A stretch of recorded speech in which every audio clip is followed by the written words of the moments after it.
think that you're going to try and transition to San Bernardino. The problem with that is that the two people who got arrested for it didn't do it. Yeah, so Rob brought up this point at lunch, Yeah. the false flag. And have we talked about false flags before? I don't think we have. Okay. Not in any kind of serious way, at the very least. So there was a CIA paper, I think it's 1061, that identified conspiracy theorists. It was the CIA saying that if people are starting to ask too many questions, then they should be labeled by the government as conspiracy theorists. And a conspiracy theorist is somebody who may or may not have information, but by giving them a negative connotation, we can kind of eliminate them as a threat.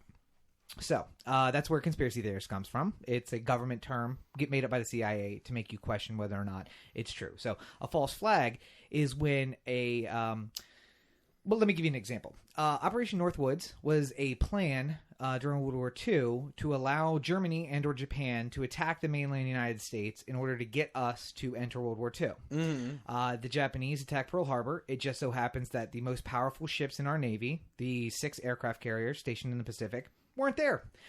We had a bunch of obsolete battleships, which weren't going to play a big part in the new kind of warfare, air warfare in the Pacific.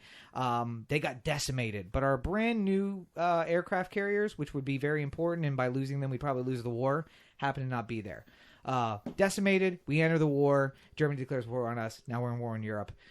Mission accomplished? Maybe. Who knows? But that's a type of false flag. Other false flags are just when things are not necessarily what they seem, that the news reports are a canned storyline given to them by police or by civil authorities who say, this is what happened, you need to report this story.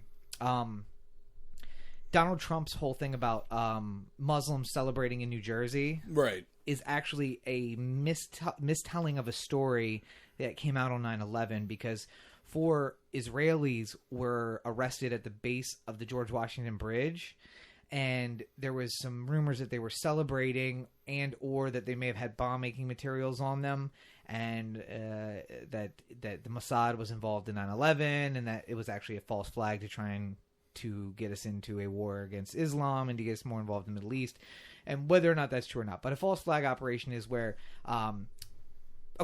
the term actually, I don't think it comes from this, but it's in a way derived from the fact that Hitler sent his German troops into Poland.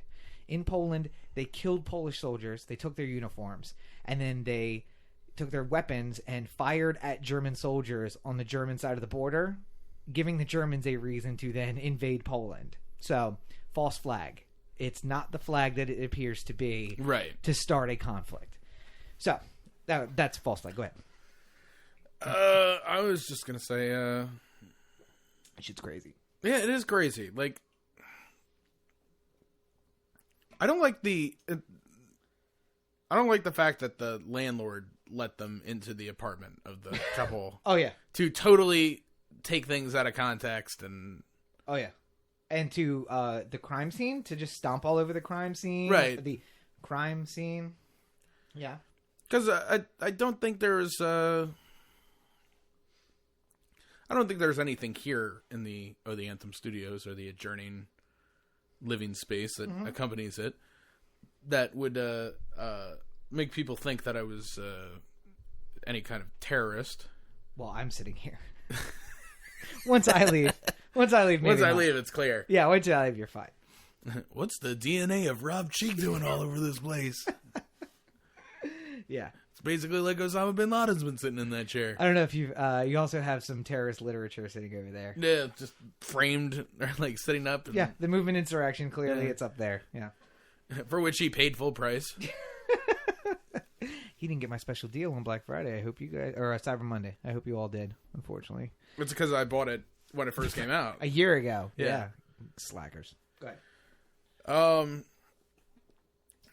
I don't know what we can really say about it after all this time that's passed. So we missed it because we were planning on the new on doing the Brian episode because we were going to Miami, and then it happened after we recorded the last episode. Yeah. So we've had 2 weeks and a lot of stuff's happened. Here's basically just to take you back, because you've probably been brainwashed by the television by now and you forget.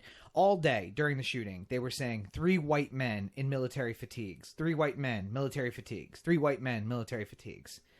And then they follow the car, and then the car gets parked, and they're like, terrorists, is it terrorism? Is it terrorism? But there's 3 white men in military fatigues. And then all of a sudden, story shifts, and it's a man and a woman, and they're of Arabic descent, and they have pledged themselves to ISIS. And so the narrative changes. But what you'll find is that there are witnesses who are like, yeah, no, the police came to me and told me that it wasn't 3 white men, that it was an Arabic couple, and that they may have had another person with them. It wasn't. It was 3 white men in military. I saw them. I saw 3 white men with bulletproof vests and AK-47s in military fatigues. They're dead, right? Yeah, supposedly, yes. I mean, the couple? I don't know that the couple's dead. I don't know that they reported that they were dead. I don't know that... I thought they were shot at the scene of the car. Well, see, that was the confusing part, because I think one of them died and one of them didn't. Or they shot both of them. I stopped watching because I was just like, I don't really want to see a snuff film. Not that I don't mind snuff films, but I didn't really want to watch some... have you seen the video of the guy getting shot outside on Hollywood Boulevard in LA? Yeah. Like that. Not really a fan. Just too much. The brave men and women of law enforcement who hide behind armored vehicles and pepper a vehicle full of bullet holes. But anyway, not important. But no, so there are witnesses who stand by... There's many witnesses who stand by the story today that it was 3 white men in military fatigues. And they keep talking about this couple. I don't know who they're talking about. I saw 3 white men in military fatigues. And so it begs the question, like, what really happened here? And it just so happened that some bills didn't get passed at the end of the week, and they died in committee, and now then the shooting happens, and now we're back talking about gun control again, and this whole Trump with let's spy on the mosques, and let's mark the Muslims, and let's not let Syrian refugees in, and all of that anybody stuff.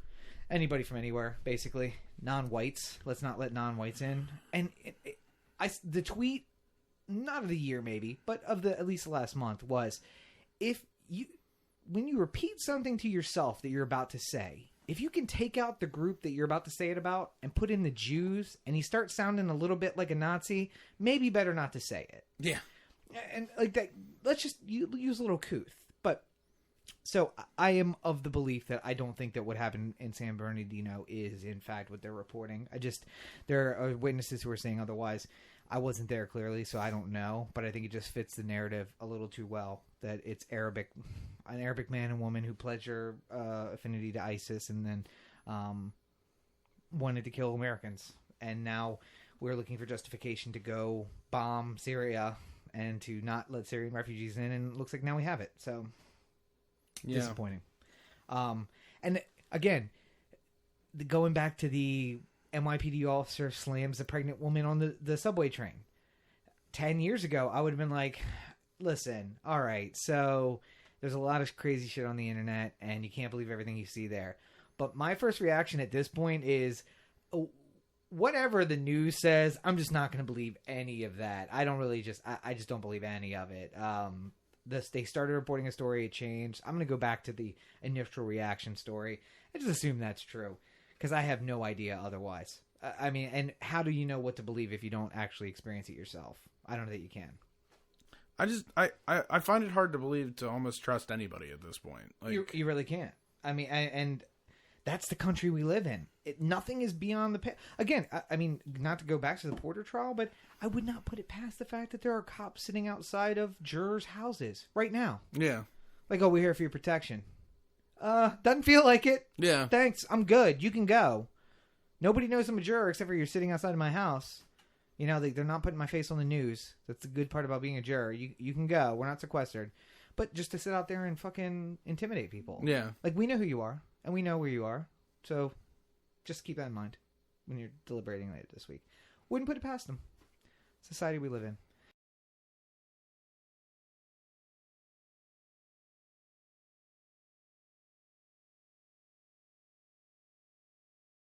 Different thing. Before you go there, though, I do want to say my thoughts and my thoughts alone. Not that Corey's, not O the Anthem. Doesn't mean it's going to be good. Burn the fucking city down. You said You said they're taking out their frustrations on a police force that has been oppressing them, and that's absolutely right. And the valve is